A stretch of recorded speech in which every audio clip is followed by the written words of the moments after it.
If you are in a job, most likely you will have a health insurance plan that the company has provided to you. But can there be scenarios such as like you are laid off or you are changing a job from job 1 to job 2 and there is a gap? How will you manage these times? Because the health insurance is not going to get carried over. So what do you do? इस बारे में बहुत सारी चीज़ें discuss करेंगे, health insurance के बारे में डिस्कस करेंगे इस वीडियो में, क्योंकि ये बहुत इंपॉर्टेंट सवाल है जो आज हम डिस्कस करेंगे। वो ये कि क्या along with the company's health insurance policy should we take our own personal health insurance policy? इस टॉपिक पे भी हम बात करेंगे on the other side of the intro.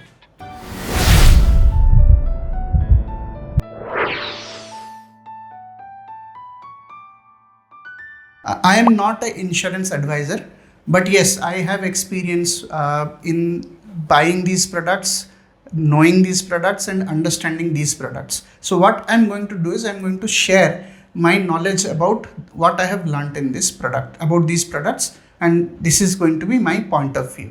Coming back to the topic, health insurance. So पहले दोस्तों ये समझते हैं कि इंश्योरेंस है क्या. So insurance is basically a risk mitigation strategy. Different types of risk requires different types of insurance. For example, अगर life या डिसकंटिन्यूटी ऑफ लाइफ है, death, then you have a life insurance. अगर hospitalisation है, medical है, तो then you have a health insurance. अगर critical illness है, then you have a critical illness rider. और अगर आपका परमानेंट डिसेबिलिटी है, पार्शियल डिसेबिलिटी है, then you can have a disability related insurance too. So basically life में जितने risk हैं उनको मिटिगेट करने के लिए इंश्योरेंसेस होती हैं.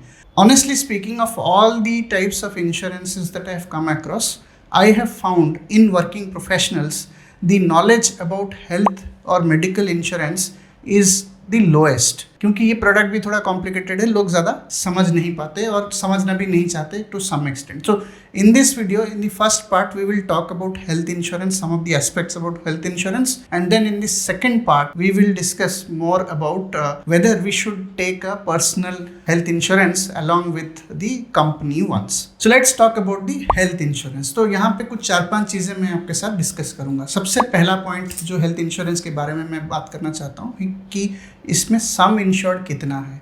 सो that coverage you are looking for, you need to understand how much should it be. तो बहुत कम नहीं होना चाहिए और बहुत ज़्यादा भी नहीं होना चाहिए, क्योंकि उसके ऊपर डिपेंड करता है the premium amount. So look for something that covers the usual एक ट्रिप टू द हॉस्पिटल जो एवरेज टिकट साइज होता है उसी के हिसाब से कंसिडर करके आप उसको ले सकते हैं, आप उसका कवरेज ले सकते हैं. जैसे कि 10 lakhs का ले सकते हैं, 15 lakhs का ले सकते हैं, depends on your requirement. The second thing I want to talk about the health insurances.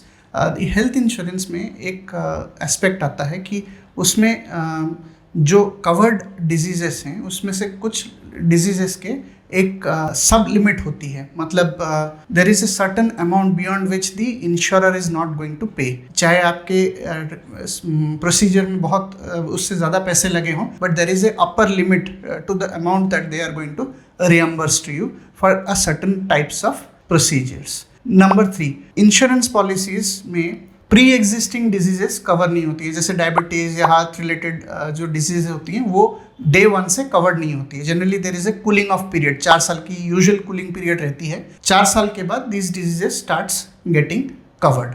तो ये एक बहुत इंपॉर्टेंट पॉइंट है. जो चौथा इंपॉर्टेंट पॉइंट है वो है रूम रेंट. यहाँ पे बहुत मिस्टेक हो जाती है. So generally in insurance policies room rent जो है वो एक सम इंश्योर्ड की एक परसेंटेज होती है या एक सेट एलिजिबिलिटी होती है. सिंगल डिलक्स रूम वो उसी तरह से होती है.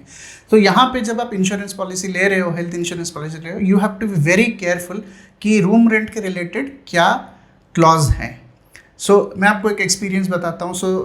जनरली एक मेरे फ्रेंड है, उन्होंने अपना जब उनका एक हेल्थ इशू हुआ, he got admitted and by room rent clause he was eligible for a room with a rent of 3,000 rupees, but he wanted a slightly better room and which was coming at 6,000 rupees. तो उनको लगा कि मैं अगर 3 दिन hospitalise रहूँगा तो मैं सिर्फ 3,000 रुपये करके 9,000 रुपीज़ एक्स्ट्रा दूंगा, 3,000 for each extra day of stay at the hospital. But हुआ क्या कि जनरली हॉस्पिटल्स में रूम रेंट के साथ पैकेजेस होती हैं. So the same OT will have a different charge for 3,000 rupees room and it will have a different charge for 6,000 rupees room. So हुआ क्या कि at the end of the day the difference was not 9,000 rupees, it ran into 30-40,000 of difference. तो my friend was actually surprise कि भाई इतना पैसे कैसे हो गया.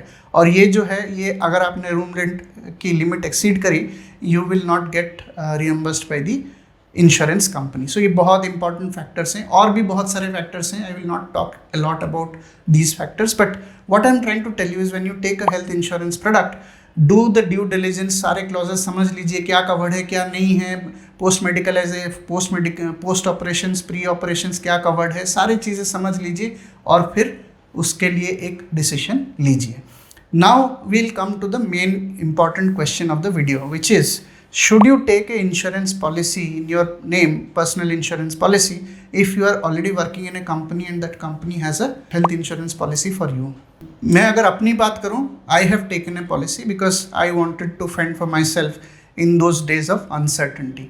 क्योंकि जॉब जो है, अगर आप प्राइवेट जॉब में हो तो chances are that due to the economic cycle और कुछ भी कारण हो सकता है, there can be periods of lay off, और there could be a situation जब आप कंपनी ए से कंपनी बी में जा रहे हो और बीच का जो पीरियड है वहाँ पे आप कवर्ड नहीं हो.